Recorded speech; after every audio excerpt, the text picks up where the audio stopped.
Salut à tous et bienvenue dans cette émission intitulée Les Chroniques de Kane. Donc comme vous pouvez le constater, il y a quelques changements sur la chaîne. On va partir sur un concept nouveau qui me tient à cœur. Pour ceux qui suivaient les jeux, pas d'inquiétude, les jeux resteront tels qu'ils étaient, mais désormais ils vont passer au second plan. Alors dans ces chroniques, on va parler de cinéma et de séries. Alors je ne suis pas un grand spécialiste, mais j'ai l'avantage d'apprécier énormément ce média et de travailler un petit peu dans le milieu. On sait pas tout ça, mais il faut commencer à s'attaquer à notre premier film. Et c'est parti!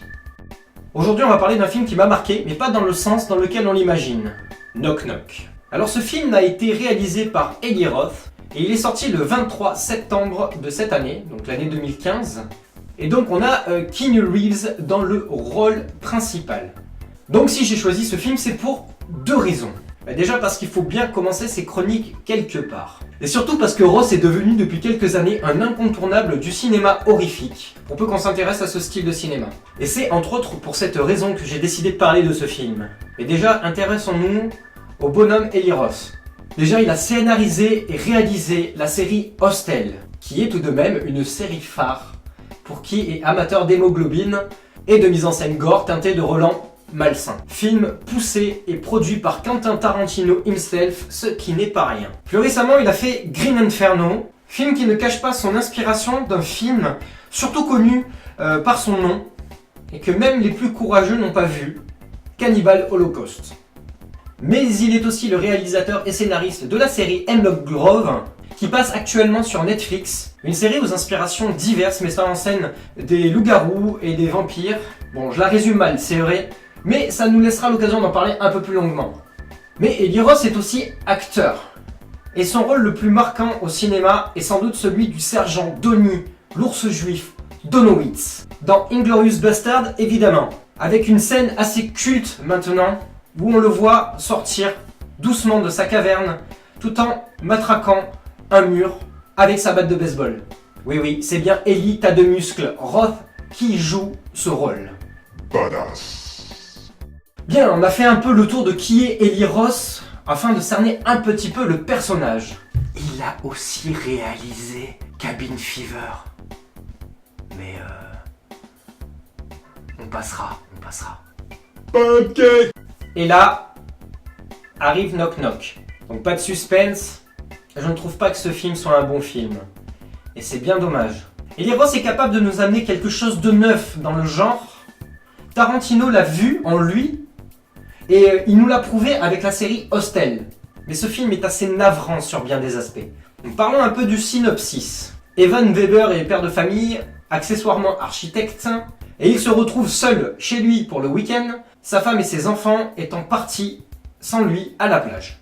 C'est alors que deux femmes, Genesis et Belle, sonnent à sa porte, et c'est là que son calvaire va commencer. Bon, voilà un postulat de départ qui est intéressant, surtout connaissant Eli Roth et ce qu'il est capable de faire. Mais on va commencer par parler de la réalisation. Il y a des bonnes idées. Il y a le plan séquence au début, qui est une bonne idée, mais qui n'est pas un parti pris risqué, étant donné qu'il n'y a aucun acteur qui n'apparaît. Et donc il y a ce plan séquence à la fin qui fait écho à celui du début. C'est une bonne idée. Et il y a la BO qui est plutôt bien choisie, mais qui sauve pas la réalisation. La réalisation est un brin trop classique pour ce genre de film. Et on remarque en poussant un petit peu que l'ambiance, elle a le cul entre deux chaises. Le film ne semble pas vraiment savoir où il va dans sa réalisation. Ça se met doucement en marche, mais ça reste mou. Donc il n'y a pas vraiment de gros risques dans la réalisation. Mis à part les deux petites bonnes idées du plan séquence et de la BO qui est plutôt pas mal choisie. Voilà, on reste sur une réalisation très basique. En bref, pas grand chose à dire, mais rien de transcendant non plus. Mais bon les amis, parlons un petit peu de l'histoire. Et malheureusement, elle ne vient pas sauver le film, elle l'enfonce carrément.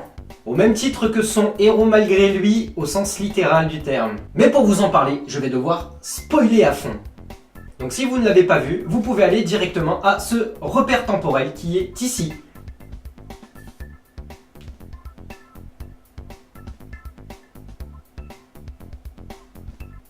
C'est parti pour le spoil.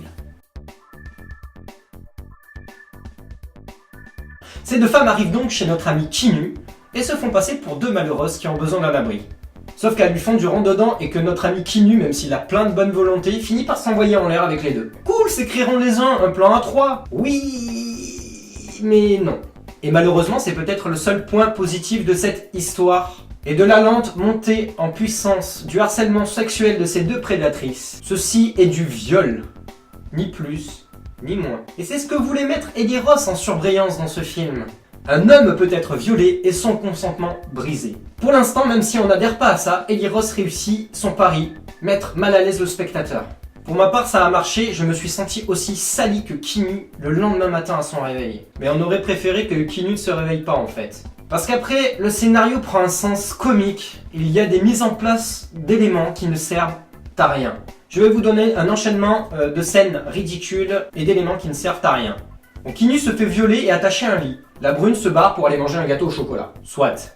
Kinu finit par se libérer et colle une patate à la blonde qui le viole. Soit. Il cherche la brune. Déjà moi, j'aurais appelé les flics. Bon, il la voit et il lui court dessus pour l'étrangler. Pas la neutraliser à coups d'extincteur ou autre, mais juste l'étrangler. Bon, la brune lui plante la fourchette qui lui servait à manger son gâteau au chocolat à l'épaule, là où il a eu une opération, donc il tombe comme un moins que rien, se tordant de douleur sur le sol. Alors une scène presque après, il y a l'ami de la femme, Louis, alors il me semble qu'il s'appelle Louis. Lui il arrive, il vient pour récupérer du matos que sa femme elle sculpte. Kinu pendant ce temps-là est attaché à une chaise dans un bureau. Donc Louis rentre dans la maison, voit que les deux nanas sont deux grandes malades, et finit par tomber sur Kinu qui est enfermé. Et là, il va essayer de sauver les sculptures.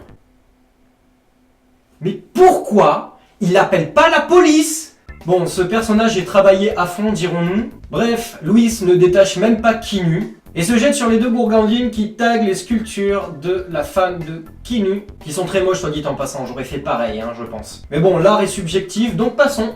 Donc, Louis, notre ami, essaye de les arrêter. Il fait une crise d'asthme. Il cherche la ventoline que les deux gamines lui ont piqué un petit peu avant. Et là, on assiste à une chasse à la ventoline. Louis finit par glisser et se fracture la nuque au sol. Vous le sentez le ridicule là?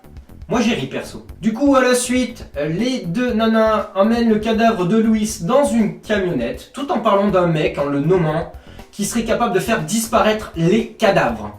Là je me dis, bon, c'est un coup monté. Elle savait que Kinu était blessé à l'épaule puisqu'elle a visé avec sa fourchette. Elles ont un mec capable de se débarrasser de cadavres. On va en apprendre un peu plus sur le fond de l'histoire. Ne vous emballez pas. C'est la première et la dernière fois que vous entendrez parler de ce mec. Du coup, on apprend qu'en effet, elles ont mis Kinu sur écoute parce que les hommes c'est tous des salauds et qu'il va payer, comme tous les autres, par la mort. Ouais, du coup, elles finissent par l'enterrer jusqu'au cou et au lieu de l'achever, elles postent une vidéo sur son Facebook où on le voit en train de se faire chevaucher.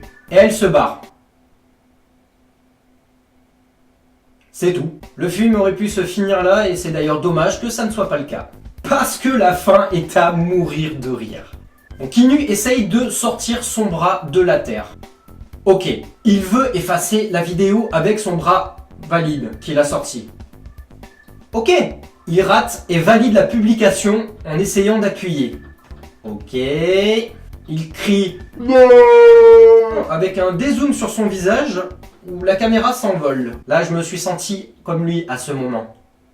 Le désespoir. Et c'est pas fini! Plan séquence de la fin sur l'appartement ravagé. Donc le plan séquence se faufile dans tout l'appartement et on arrive dans la chambre où on voit un dessin de Kinu en diable et de sa femme en étoile de mer. Mais c'est bien sûr! Bon, je vous en ai pas parlé, mais il y a une scène où les filles critiquent les femmes trop classiques qui font l'étoile de mer en faisant l'amour.